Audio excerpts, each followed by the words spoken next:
Hello class 11th, welcome to जनित गुरु। मैं हूं निकी पंडित और हम कर रहे हैं equilibrium chapter. So last time हमने एसिड बेस का कॉन्सेप्ट पढ़ा था, जहां पे हमने आर्हेनियस के बारे में पढ़ा, ब्रॉन्स्टेड लोवरी कॉन्सेप्ट पढ़ा, लुईस बेस कॉन्सेप्ट पढ़ा, राइट। एंड आज की क्लास में हम स्टार्ट करने जा रहे हैं ionization of acid and base. Ionization क्यों इंपॉर्टेंट है? क्योंकि सबसे पहला जो हमने अभी तक कॉन्सेप्ट पढ़ा है आर्हेनियस कॉन्सेप्ट, तो अकॉर्डिंग टू आर्हेनियस एक एसिड एसिड की तरह कब बिहेव करता है? When it react with water. तो जब वो वाटर के साथ, लिक्विड के साथ रिएक्ट करेगा, अपने आयंस में डिसोसिएट होगा, तभी वो एसिड और बेस कहलाएगा, right.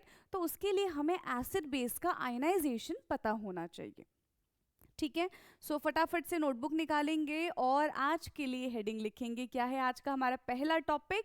Ionization of acid and basis.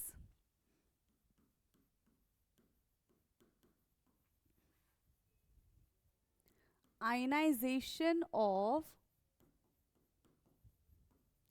Acids and basis. तो ये जो आयनाइजेशन का कॉन्सेप्ट है, हम यहाँ पे किसके थ्रू करेंगे?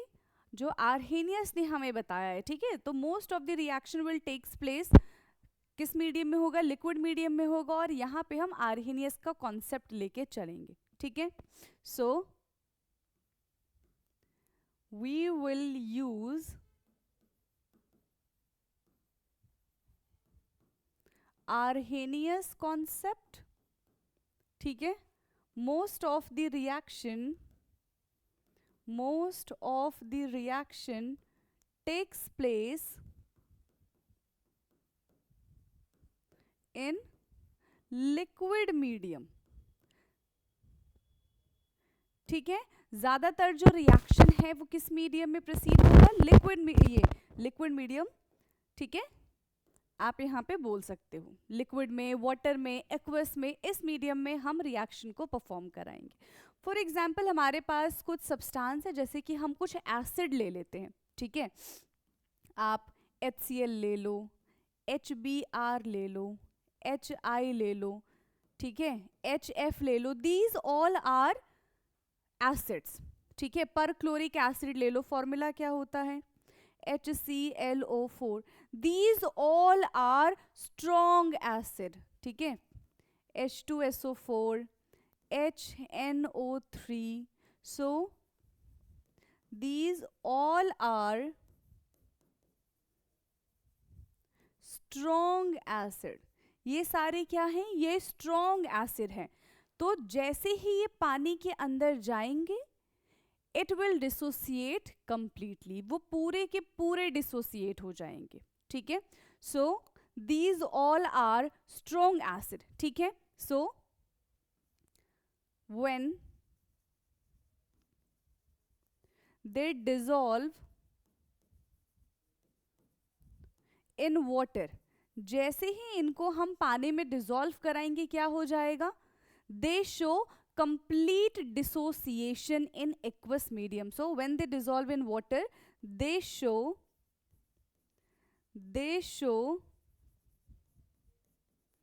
complete dissociation. ये पूरी तरीके से पानी के अंदर डिसोसिएट हो जाएंगे। जैसे HCl है, तो पानी में जाने के बाद पूरा 100% H पॉजिटिव और Cl नेगेटिव अलग अलग, 100% हमको H प्लस आयन मिलेगा, 100% हमको Cl नेगेटिव आयन मिलेगा। ऐसे ही HBr के साथ है, HI के साथ है, H2SO4 ले लो, HNO3 ले लो, तो ये सारे के सारे पानी में जाने के बाद 100% डिसोसिएशन शो करेंगे। सेम केस यहाँ पे बेसिस के साथ भी होगा, ठीक है। कि अगर हम स्ट्रॉन्ग बेस को पानी के अंदर डालते हैं तो वो भी 100% डिसोसिएशन शो करेंगे, एंड वहां पे हमें जो कॉमन आयन देखने के लिए मिलेगा, that is OH negative ion, ठीक है। तो एग्जाम्पल क्या हो सकता है? जैसे कि हमने यहाँ पे NaOH ले लिया है, ठीक है। हम चाहे तो यहाँ पे KOH ले लो, CaOH का होल ट्वाइस ले लो, these all are basic in nature, ठीक है। सारे के सारे क्या है? स्ट्रॉन्ग बेस है। अब जब आप स्ट्रॉन्ग बेस को भी पानी के अंदर डालोगे तो सेम ही कहानी होगी, ठीक है। So strong base when they dissolve in water they show complete dissociation, ठीक है, when these bases dissolve in aqueous medium, they show complete dissociation. They show complete dissociation. ये भी पानी में जाने के बाद कंप्लीट डिसोसिएशन शो करेंगे. तो क्या सारे एसिड सारे बेस पानी में जाने के बाद ये चीज शो करते हैं क्या? ऐसा है क्या? तो ऐसा नहीं है, डिपेंड करता है उनके नेचर पे. मान लो कि आपने वीक एसिड ले लिया, आपने वीक बेस ले लिया, तो वो पानी में जाने के बाद 100% डिसोसिएशन शो नहीं करेंगे, हार्डली 5 से 10% ही डिसोसिएशन शो करेंगे. ठीक है, क्लियर है? इतना समझ में आ गया? Weak acid and weak base do not dissociate completely in aqueous medium. Weak acid and weak base do not dissociate completely in aqueous medium. ठीक है, सिर्फ strong acid and strong base he completely dissociate होते हैं aqueous medium में. अब जब भी strong acid, ठीक है, पानी के अंदर जाएंगे, स्ट्रॉन्ग एसिड का रिप्रेजेंटेशन हम HA से रिप्रेजेंट करते हैं इसको. ठीक है, HA से हमने इसको रिप्रेजेंट कर दिया एसिड को. तो जब भी स्ट्रॉन्ग एसिड जो होता है वो बहुत अच्छा H पॉजिटिव डोनर होता है, क्योंकि स्टार्टिंग में हमने क्या देख लिया था कि हम ये जो कॉन्सेप्ट पढ़ रहे हैं ये आर्हेनियस के बेसिस पे पढ़ रहे हैं. ठीक है, so strong acid are very good H positive donor, है ना. Strong acids are very good H positive donor. ठीक है, स्ट्रॉन्ग एसिड जो होते हैं वो बहुत अच्छे H पॉजिटिव डोनर होते हैं. ठीक है, वेयर एज जो स्ट्रॉन्ग बेस है उनकी क्या कहानी है भाई? स्ट्रॉन्ग एसिड की तो बात हमने देख ली कि वो H पॉजिटिव आयन डोनेट कर देंगे. ठीक है, लेकिन स्ट्रॉन्ग बेस की क्या कहानी है? स्ट्रॉन्ग बेस क्या करते हैं पानी में जाने के बाद? वो OH नेगेटिव आयन देते हैं. आर्हेनियस के अकॉर्डिंग कर रहे हैं ना हम. ठीक है, so whereas strong base donate OH negative ion in aqueous medium. पानी में जाते ही जो स्ट्रॉन्ग एसिड है, स्ट्रॉन्ग बेस है, वो क्या करेगा? वो OH नेगेटिव आयन डोनेट कर देगा. क्लियर? समझ में आ रहा है इतना? एंड इससे ये किसका फॉर्मेशन करते हैं? इससे ये conjugate acid and conjugate base का फॉर्मेशन करते हैं. फॉर एग्जांपल हमारे पास HA है, यानी कि एसिड है. एसिड का रिएक्शन जैसे ही हम वाटर के साथ कराएंगे, यहाँ पे हमको क्या मिल जाएगा? H3O positive hydronium ion and A negative. ठीक, अब ध्यान दो जरा, यहाँ पे हुआ क्या है? हुआ ये है कि अगर HA एक स्ट्रॉन्ग एसिड है, स्ट्रॉन्ग एसिड, तो पानी जैसे ही स्ट्रॉन्ग एसिड के साथ रिएक्ट करेगा वो कैसा बन जाएगा? वो तो फिर स्ट्रॉन्ग बेस की तरह बिहेव करने लग जाएगा. तो ये बन गया हमारा स्ट्रॉन्ग बेस. अब देखो, स्ट्रॉन्ग एसिड से मिलके क्या बना है यहाँ पे? H3O positive and A negative. ठीक, तो हमने क्या पढ़ा था कि जो इलेक्ट्रॉन डोनेट करता है, जो H पॉजिटिव डोनेट करेगा वो एसिड. ठीक है, तो इसने इलेक्ट्रॉन डोनेट कर दिया, अब इसने अपना H पॉजिटिव आयन डोनेट कर दिया. H पॉजिटिव आयन डोनेट करने से क्या बना? A नेगेटिव बना. तो अगर ये स्ट्रॉन्ग एसिड है तो A नेगेटिव क्या कहलाएगा? कॉन्जुगेट वीक बेस कहलाएगा. क्या कहलाएगा? कॉन्जुगेट वीक बेस कहलाएगा. ये चीज याद रखना है, स्ट्रॉन्ग एसिड का जो कॉन्जुगेट बेस होता है वो वीक होता है, वीक एसिड का जो कॉन्जुगेट बेस होगा वो स्ट्रॉन्ग होगा, वाइसा वर्सा. अब यहाँ पे ये स्ट्रॉन्ग बेस है, ठीक है, इसने क्या किया, इसने H पॉजिटिव आयन को एक्सेप्ट कर लिया, तो अब ये क्या बन जाएगा, ये बनेगा हमारा कॉन्जुगेट वीक एसिड। क्या बनेगा ये, कॉन्जुगेट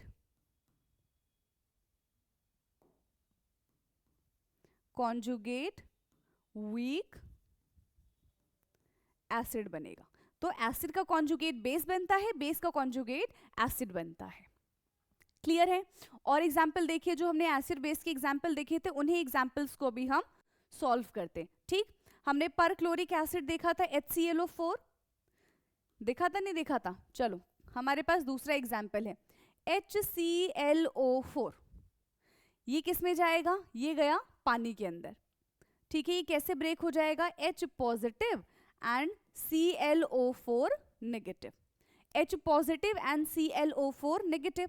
अब क्योंकि परक्लोरिक एसिड एक स्ट्रॉन्ग, ये HClO4 एक स्ट्रॉन्ग एसिड है, ये क्या है, ये स्ट्रॉन्ग एसिड है, तो इससे ये जो बना ClO4 नेगेटिव, ये क्या बनेगा, कॉन्जुगेट वीक बेस बनेगा।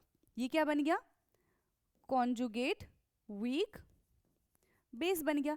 अब देखो एसिड और कॉन्जुगेट बेस में डिफरेंस क्या है, सिर्फ और सिर्फ एक हाइड्रोजन का डिफरेंस है। समझ में आ रहा है? यहाँ पे एसिड के पास एक हाइड्रोजन था, जैसे उसका कॉन्जुगेट बेस बना उसके ऊपर से एक हाइड्रोजन चला गया। सो एसिड और कॉन्जुगेट बेस में या फिर बेस या फिर कॉन्जुगेट एसिड में कितने का डिफरेंस होता है, सिर्फ एक हाइड्रोजन का डिफरेंस होता है।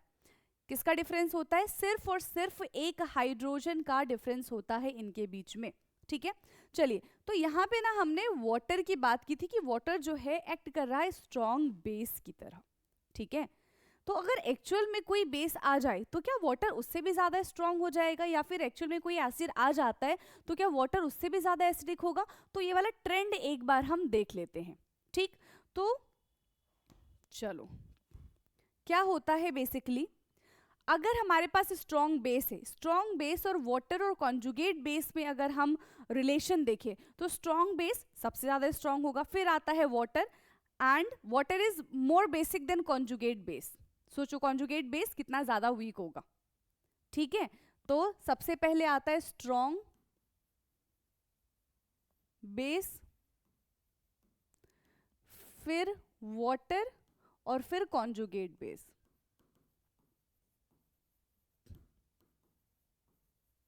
अगर यही हम एसिड के बारे में बात कर ले कि एसिड की क्या कहानी है, तो क्या हो जाएगा, यहाँ पे एसिड सबसे ज्यादा है, फिर वाटर हो जाएगा, फिर कॉन्जुगेट एसिड हो जाएगा। ठीक है, एसिड फिर वाटर फिर कॉन्जुगेट एसिड, बस। ठीक है, वाटर एसिड और बेस की तरह बिहेव करता है, बट अगर रियलिटी में अगर कोई एसिड और बेस आ जाए तो उससे तो ये कमजोर ही है। ठीक है, ये तो इसका नेचर है कि हाँ भाई ये शो कर देगा, बट इतना भी वो नहीं है कि स्ट्रॉन्ग एसिड और स्ट्रॉन्ग बेस के सामने बहुत महान बने, नहीं, उसके सामने इसकी नहीं चल पाती है। क्लियर? चलो, तो अब कुछ एग्जाम्पल्स हम यहाँ पे देख लेते हैं conjugate acid and conjugate base के। हम ले लेते हैं यहाँ पे कोई भी एग्जाम्पल ले लो आप, HF लिया था हमने लास्ट टाइम, HF ले लो। HF जैसे ही एक्वस मीडियम में जाएगा ये क्या बन जाएगा, F नेगेटिव। ठीक है, एक हाइड्रोजन जो, क्योंकि एसिड है, एसिड का क्या काम है, H पॉजिटिव डोनेट कर दो, तो बचा क्या, सिर्फ F नेगेटिव। तो अगर ये हमारे पास स्ट्रॉन्ग एसिड है तो ये क्या बना देगा, ये कॉन्जुगेट कैसे बना देगा, नहीं HF तो वीक में आ जाएगा ना, किस में आएगा, HF इजीली हाइड्रोजन नहीं छोड़ेगा। अच्छा हाँ, ये बात आप ध्यान रखो, HF जो है वो इजीली हाइड्रोजन नहीं छोड़ेगा। क्यों नहीं छोड़ेगा, क्योंकि F जो होता है, फ्लोरीन, बहुत छोटा होता है, वो हाइड्रोजन से दूर ही नहीं जाएगा। जब हाइड्रोजन से वो दूर ही नहीं जाएगा तो हाइड्रोजन इजीली निकल नहीं पाएगा, और जब इजीली हाइड्रोजन निकल नहीं पाएगा, इजीली H पॉजिटिव डोनेट नहीं हो पाएगा, तो वो अच्छा एसिड नहीं कहलाएगा। तो इसीलिए ये तो भाई वीक एसिड होता है। अगर ये वीक एसिड है तो इसका क्या बन जाएगा, कॉन्जुगेट स्ट्रॉन्ग बेस बनेगा, कॉन्जुगेट स्ट्रॉन्ग बेस बन जाएगा। किस केस में, HF के केस में। वही आप CH3COH ले लो, एसिटिक एसिड ले लो। नेक्स्ट क्या कर लेते हैं हम, एसिटिक एसिड ले लेते हैं। सो CH3COOH, तो ये भी तो देखो वीक एसिड है, क्या है, वीक एसिड, तो इसका जो बेस बनेगा कॉन्जुगेट बेस, वो स्ट्रॉन्ग कॉन्जुगेट बेस बनेगा। ये हमारा वीक एसिड है, ये बनेगा हमारे यहाँ पे conjugate base CH3CO negative, strong conjugate base. Clear, strong conjugate base. समझ में आए इतना? क्लियर है इतना? चलिए, तो एक टॉपिक हमने आयनाइजेशन वाला कि पानी में जाने के बाद एसिड और बेस किस तरीके से आयनाइज होते हैं, ये हमने देखा। स्ट्रॉन्ग एसिड, स्ट्रॉन्ग बेस पूरी तरीके से पानी में आयनाइज हो जाएंगे, यूँ कहो कि 100% पानी में जाने के बाद आयनाइज हो जाएंगे। But weak acid, weak base पानी में जाने के बाद सिर्फ 5 to 10% ही डिसोसिएट होते हैं। ठीक है, यानी कि ज़्यादा H पॉजिटिव आयन या फिर ज़्यादा OH नेगेटिव आयन प्रोड्यूस नहीं करते हैं पानी के अंदर। ठीक है, ये किसकी बात होती है? ये बात होती है वीक एसिड और वीक बेस की। क्लियर है? अब हम यहाँ पे वाटर, क्योंकि देखो वाटर जो है वो एक बहुत खास रोल प्ले कर रहा है। ठीक है, तो अब हम वाटर के बारे में यहाँ पे जानेंगे, वाटर के आयनाइजेशन कांस्टेंट के बारे में जानेंगे। तो नेक्स्ट हमारा आज का टॉपिक है ionization constant of water and its product. ठीक है, ionization constant of water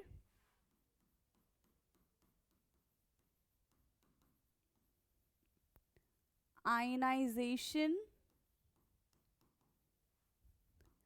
constant of water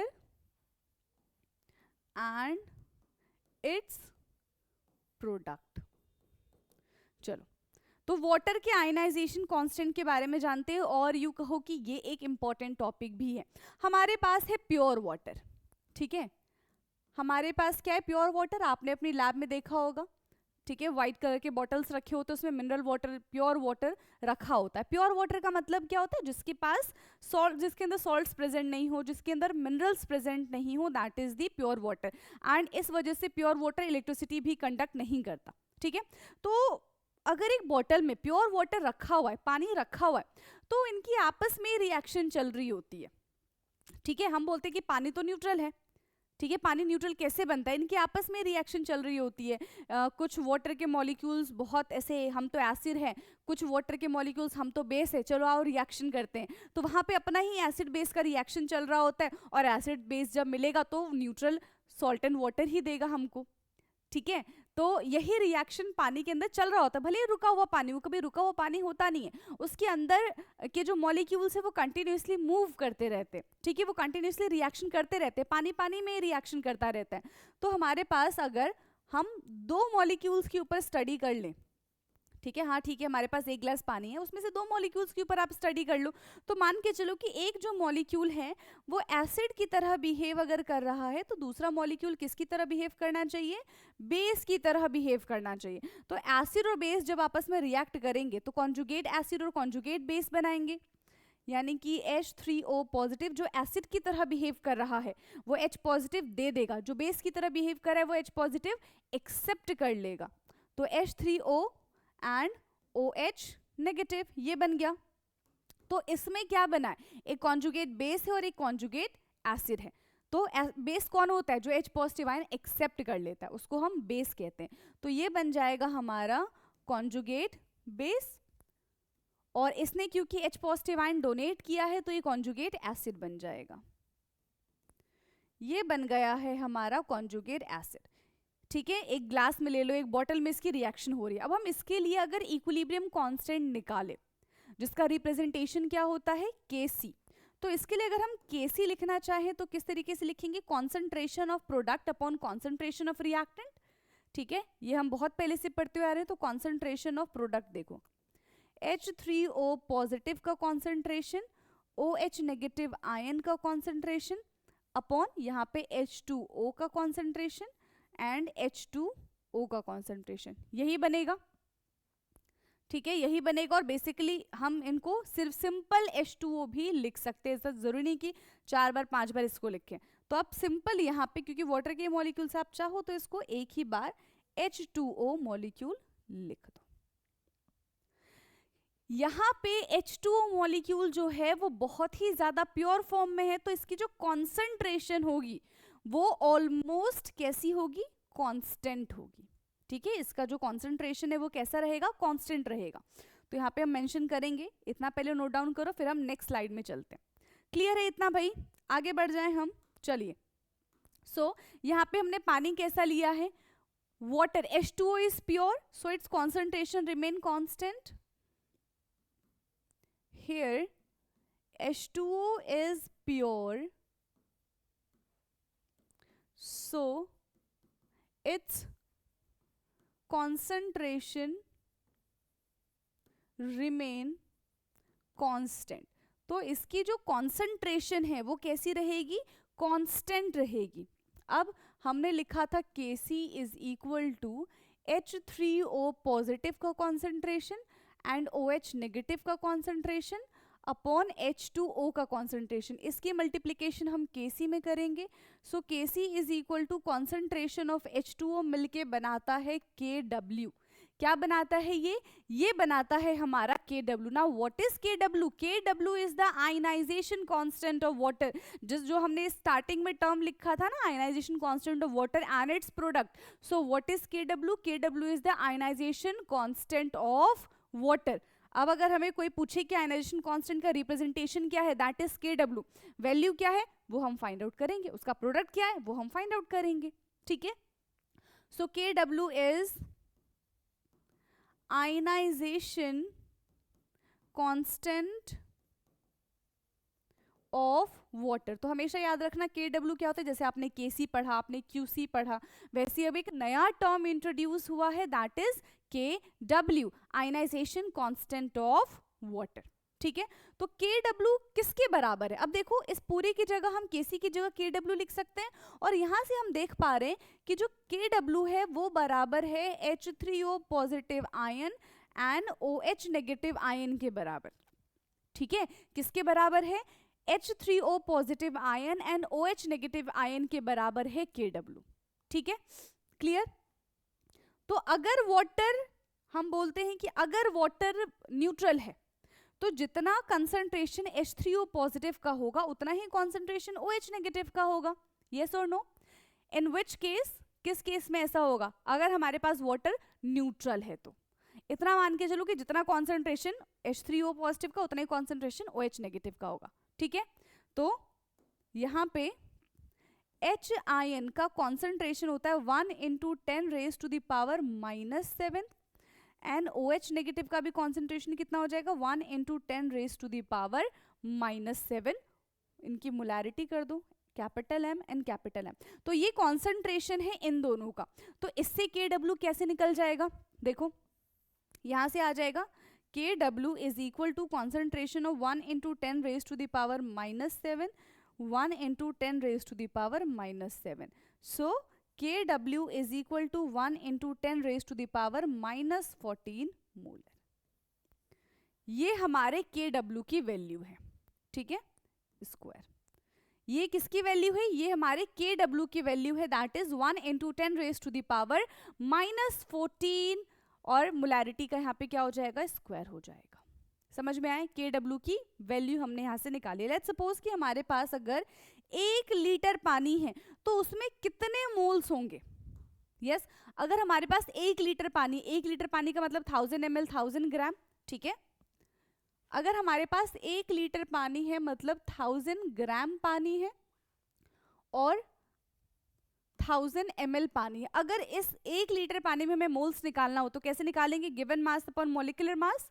ठीक है, मोल्स कैसे निकल जाएगा वाटर का? गिवन मास, यानी कि हमारे पास कितना दे रखा है? 1000 ml दे रखा है। ठीक है, 1000 अपॉन मॉलिक्यूलर मास होता है वाटर का 18, ये आ जाएगा 55.55 मोल्स। इतने मोल्स प्रेजेंट होते हैं 1 लीटर पानी में। कितने मोल्स प्रेजेंट होते हैं? इतने मोल्स प्रेजेंट होते हैं। अब देखें कि अगर वाटर वाटर का रिएक्शन हो रहा है, ठीक है, वाटर वाटर का रिएक्शन हो रहा है, जो भी थोड़ी देर पहले हमने रिएक्शन लिखी थी, तो वहां पे किस पॉइंट पे इक्विलिब्रियम आ जाएगा कि भाई अब रिएक्शन करना बंद हो जाएगा, अब पता ही नहीं चल रहा कि रिएक्टेंट से प्रोडक्ट बन भी रहा है, प्रोडक्ट से वापस रिएक्टेंट बन रहा है कि नहीं बन रहा। तो किस पॉइंट पे इक्विलिब्रियम कांस्टेंट आएगा उसको देखते हैं। इक्विलिब्रियम कांस्टेंट निकालने का क्या फॉर्मूला है? Concentration of product upon concentration of reactant. Yes, concentration of product upon concentration of reactant, यही फॉर्मूला है। यस और no? So Kc is equal to concentration of product upon concentration of reactant. तो देखो यहाँ पे हमें already moles मिल चुके हैं, तो Kc कैसे निकल जाएगा? 1 into 10 raised to the power -7 upon 55.5. इनको जब आप सॉल्व करोगे तो कितने मोल्स आ जाएंगे? 2 into 10 raised to the power -9. ये किसकी वैल्यू है? ये Kc की वैल्यू, मतलब अगर वाटर वाटर का रिएक्शन हो रहा है, ठीक है, जो भी पिछले हमने रिएक्शन लिखी ना ये वाली, ठीक है, यहाँ पे ये वाली रिएक्शन हो रही है, ठीक है, तो इसके लिए Kc की वैल्यू क्या है? Kw की वैल्यू हमने देख ली, Kc की वैल्यू क्या है? 2 into 10 raised to the power -9, मतलब maximum amount of water remain undissociated.